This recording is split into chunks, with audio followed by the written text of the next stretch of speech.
کہ جس شخص نے خلوص نیت کے ساتھ اعتکاف کیا اسے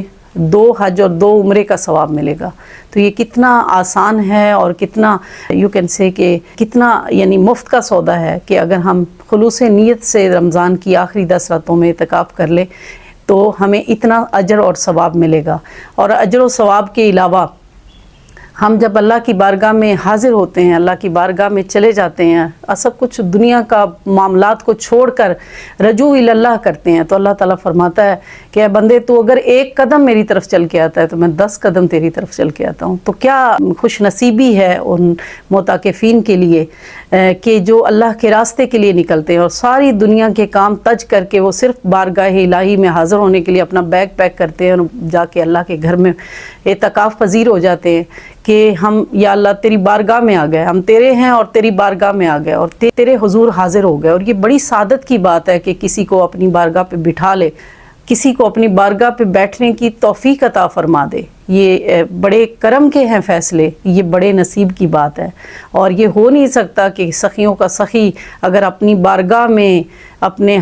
حضور بٹھا لے کسی بندے کو اور 10 دن وہ بیٹھا رہے تو اسے لیلۃ القدر نہ ملے، یا اسے جس کی اسے تلاش ہے اسے نہ ملے۔ اگر مولا کی تلاش ہے تو یہ ہو نہیں سکتا کہ اسے مولا نہ ملے۔ اعتکاف کی ایک صورت نفلی اعتکاف کی بھی ہے، اس کے بارے میں حدیث مبارکہ میں آپ صلی اللہ علیہ وآلہ وسلم نے فرمایا کہ جس نے 1 دن کا اعتکاف کیا، یقیناً یہ نفلی اعتکاف کی بات ہو رہی، جس نے 1 دن کا اعتکاف کیا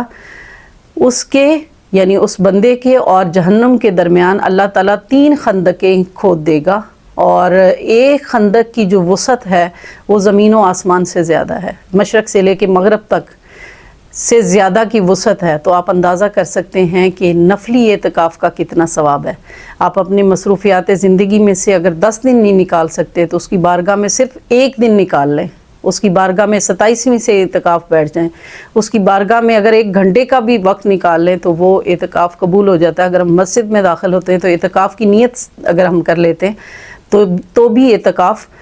قبول ہو جاتا ہے۔ آپ صلی اللہ علیہ وآلہ وسلم نے 10 آخری دن اعتکاف کیا، لیکن آخری جو سال تھا آپ صلی اللہ علیہ وسلم کے وصال مبارک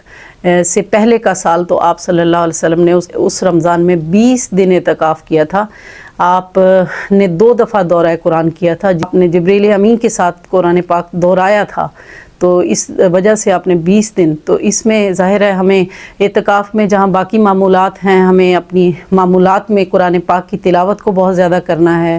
عبادات کو بہت زیادہ کرنا ہے، اور راتوں کے قیام کو بہت زیادہ کرنا ہے، کیونکہ آپ صلی اللہ علیہ وآلہ وسلم نے فرمایا کہ جس نے ایمان اور احتساب کے ساتھ قیام کیا لیلۃ القدر میں، غفر لہ ما تقدم من ذنبہ، کہ اس کے جو پہلے کے گناہ ہیں وہ سارے کے سارے معاف ہو گئے۔ تو وہ خواتین جو کہ مسجدوں میں نہیں جا سکتی، گھروں میں بھی اعتکاف کر سکتی ہیں، اور آج کل اجتماعی اعتکاف کا کانسیپٹ بھی ہے، حرمین شریفین میں بھی اجتماعی اعتکاف ہوتا ہے، اور بہت ساری آرگنائزیشن، بہت ساری تاریخیں، بہت سارے اسلامی جو آرگنائزیشنز ہیں وہ اجتماعی اعتکاف کا بھی اہتمام کرتے ہیں، اگر اس میں لہو و لعب نہ ہو اور اس میں کچھ ایسی غیر ضروری باتیں نہ ہوں جو اعتکاف کو خراب کرتی ہیں، یعنی جسے اعتکاف میں رجوع اللہ سے توجہ ہٹتی ہے، تو وہ اجتماعی اعتکاف تو اور بھی بہتر ہے، کیونکہ اس میں دین سیکھنے کا بہت اچھا موقع ہوتا ہے۔ تو وہ منتظمین جو اجتماعی اعتکاف کو آرگنائز کرتے ہیں ان سے بھی میری ریکویسٹ ہے کہ ماحول کو اس طرح رکھا جائے کہ اللہ والا ماحول ہو، رجوع اللہ کا ماحول ہے، رجوع القرآن کا ماحول بنایا جائے، اور لوگوں کو دین سکھانے کا بھی ہمیں چونکہ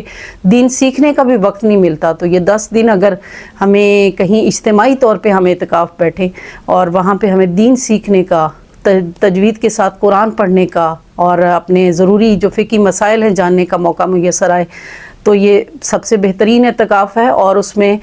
لہو و لعب سے دور رہے، دنیا کی باقی چیزوں سے دور رہے انسان، اور اس میں خاص طور پہ جب اعتکاف کی آپ نیت کر لیتے ہیں تو میرا خیال ہے آپ کو موبائل فون کو سی آف کر دینا چاہیے، موبائل فون پہ آپ کراس لگا دیں اور موبائل فون سے کٹ کے آپ اللہ کی طرف جڑ جائیں، تو انشاءاللہ اللہ کی بارگاہ میں یہ ہو نہیں سکتا کہ آپ جا کے 10 دن کے لیے بیٹھے رہیں اور وہ آپ کی آواز پہ لبیک نہ کہے۔ اللہ رب العزت کا بندہ جب اسے ایک دفعہ پکارتا ہے، وَإِذَا سَأَلَكَ عِبَادِي عَنِّي فَإِنِّي قَرِيبٌ، جب بھی میرے بندے میرے بارے میں سوال کریں تو انہیں بتائیں کہ میں ان کے قریب ہوں، اجیب دعوت الداعی اذا دعانی، تو وہ ہر پکار کرنے والے کی پکار سنتا ہے۔ یہ ہو نہیں سکتا کہ 10 دن بندہ ہے مومن اس کو پکارتا رہے اور اس کو جواب نہ دے۔ یہ ہو نہیں سکتا کہ وہ 10 دن آپ کو اپنی دہلیز پہ بٹھا لے اور آپ کو اس کا اجر دیے بغیر لوٹا دے۔ یہ ہو نہیں سکتا کہ 10 دن جو رمضان کا آخری عشرہ ہے آپ نے راتوں کو قیام کیا اور آپ کو لیلۃ القدر کی وہ ساتیں میسر نہ ہوں اور آپ کو وہ برکتیں نہ ہوں،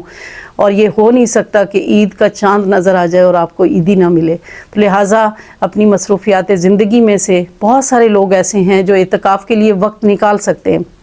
بہت سارے ایسے لوگ ہیں جو اپنے بچوں کے کوئی مسائل ہیں، اپنے کاروبار کے ایسے مسائل ہیں کہ وہ اعتکاف کے لیے وقت نکال نہیں سکتے۔ اللہ سے دعا کریں کہ اللہ تعالیٰ ہمیں توفیق عطا فرمائے کہ ہم اس کے لیے وقت نکال پائیں اور ہمارے لیے حالات اتنے آسان کر دے کہ ہم اس کے لیے وقت نکال پائیں۔ وہ جو جاب کرتے ہیں کسی کمپنی میں، وہ اگر ان کو چھٹی نہیں ملتی تو ظاہر ہے وہ اعتکاف نہیں کر سکیں گے، لیکن عید کی چھٹیاں ہوتی ہیں، آپ ایک دن پہلے ایک دن کا بھی اعتکاف کر سکتے ہیں۔ جو لوگ مسنون اعتکاف نہیں بیٹھ سکتے وہ نفلی اعتکاف بیٹھیں اور اللہ کی بارگاہ میں دستک دیں۔ اس مادی دنیا میں جہاں ہم دنیا میں اس قدر کھو گئے ہیں کہ ہمیں اللہ کی طرف ہمارا رجوع کم ہو گیا ہے، قرآن کی طرف رجوع کم ہو گیا۔ ایک تو دورہ قرآن کریں، اگر قرآن پورے رمضان کے مہینے میں ہم نہیں پڑھ سکے تو دن رات 10 دنوں میں اس کی بارگاہ میں حاضر رہیں، ایک دن میں کافی قرآن پاک پڑھ کے تو دورہ قرآن مکمل کریں گے۔ آپ صلی اللہ علیہ وسلم کی سنت بھی ہے اور ہمیں رمضان المبارک میں ایک دفعہ پورا قرآن پاک مکمل ختم کرنا چاہیے۔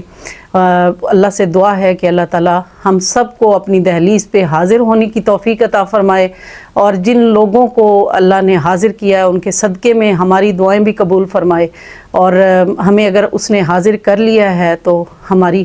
قبولیت اس کے در میں اتنی زیادہ ہو جائے کہ ہم اس کے مقبول اور محبوب ترین بندے بن جائیں۔ اس سے ہمیں اعتکاف سے سیدہ مریم کی مجھے یاد آ گئی جو مسجد حرام میں اعتکاف کیا۔ انہوں نے وہ مسجد حرام میں رہتی تھیں، اپنے حجرے میں رہتی تھیں، اور حضرت زکریا علیہ السلام کی زیر کفالت تھیں، اور زکریا علیہ السلام باہر سے لوک کر کے جاتے تھے، جب آتے تو بے موسم کے پھل، یعنی اعتکاف کا ایک صلہ یہ بھی ملتا ہے اس کی بارگاہ میں یکجا ہونے کا، اس کی بارگاہ میں حاضر ہونے کا، اس کی بارگاہ میں ہر وقت اپنی توجہ اس کی طرف رکھنے کا ایک صلہ یہ بھی ملا کہ بے موسم کے پھل مریم کو عطا کرتا تھا اللہ تعالیٰ۔ اور جب زکریا علیہ السلام واپس آتے دیکھتے کہ بے موسم کے پھل، مریم یہ پھل، یا مریم انا لک ھذا، قرآن کے الفاظ ہیں، مریم یہ کہاں سے آئے؟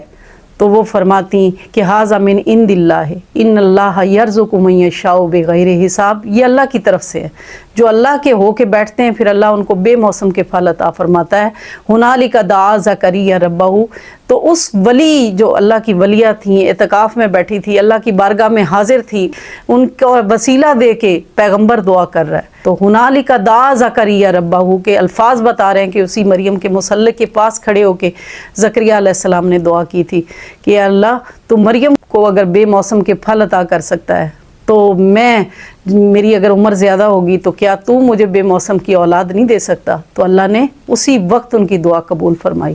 تو جو معتکفین ہیں ان کی فضیلت یہ بھی ہے، قرآن نے بتائی ہے کہ وہ ان کے پاس کھڑے ہونے سے بھی دعائیں قبول ہوتی ہیں۔ جو اعتکاف کی جگہ ہوتی ہے اس میں بھی اگر ہم ان کے پاس بھی کھڑے ہوتے ہیں، اعتکاف کی جگہ پہ بھی باعث برکت ہوتی ہے ہمارے لیے۔ تو اللہ تعالیٰ ہم سب کو توفیق عطا فرمائے کہ ہم اس کے شکر گزار بندے بن جائیں اور اس کے اطاعت گزار بندے بن جائیں، اور اس میٹیریلسٹک دور میں اس کی طرف ہمارا رجوع ہو جائے۔ وما علیہ الا البلاغ۔